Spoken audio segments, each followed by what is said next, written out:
Thank you. And just for everybody's benefit, I'm not the only private sector representative here, so if you're other private sector folks, please raise your hand. I know it's at least one, Sanjeev. Okay, so if you, instead of all of you rushing me at the end, you can split evenly between the two of us. I'm here representing LimnoTech. I've been there about 2 years. I was a federal scientist before that with NOAA and USGS, so good to see some of my colleagues from those organizations here. I'll use LimnoTech as a general representative, even though the company is a little bit unique among environmental consultants.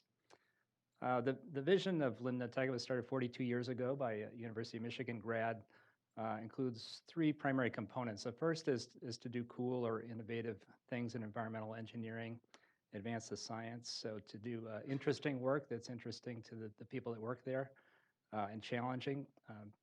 To work with good people, so to hire good people and also be a player in the regional and the national community, to be a leader on advancing these topics, and then more broadly to help save the water environment and globally where that's appropriate and where we can contribute. LimnoTech kind of serves as a hub between and among different organizations, sometimes within different parts of the same organization. And so our clients vary. Sometimes people who are clients on one project are partners on another project or consumers of a product that we produce. So about a third of our work is with industry, particularly recently with the beverage industry and power companies, but also quite a bit of work teaming with nonprofits, environmental nonprofits, nature conservancy, et cetera.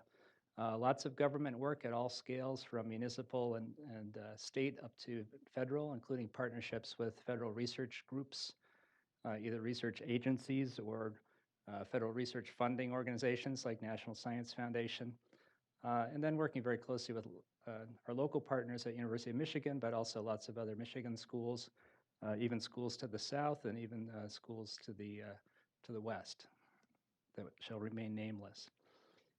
Some of the research questions that we're working on at the moment, many of these have been touched on already, are how do we design ecological monitoring and forecasting to detect and defend against these invisible water threats, whether it's cyanotoxins from algal blooms or pathogens or hypoxia or depletion.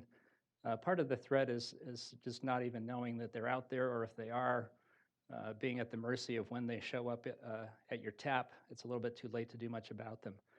Second challenge is how we prioritize restoration approaches for degraded ecosystems, increase their resiliency to threats, and then how we affordably and effectively mitigate invisible threats from urban and agricultural non-point source pollution, whether that's combined sewers or tile drains or groundwater plumes, some of the things that have received less attention with a focus initially on point sources and ends of pipes.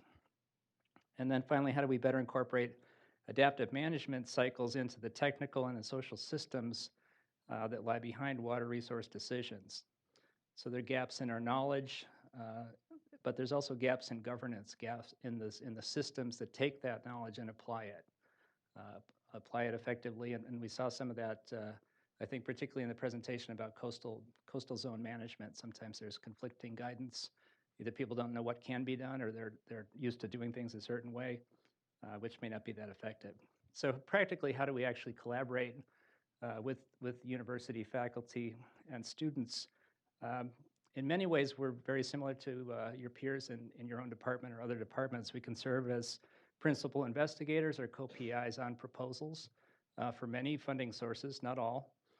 We can subcontract to you, or you can subcontract to us, depending on the opportunity, or we can both subcontract to some third party. We can team as informal partners and contribute to workshops and white papers and webinars and things like this session today.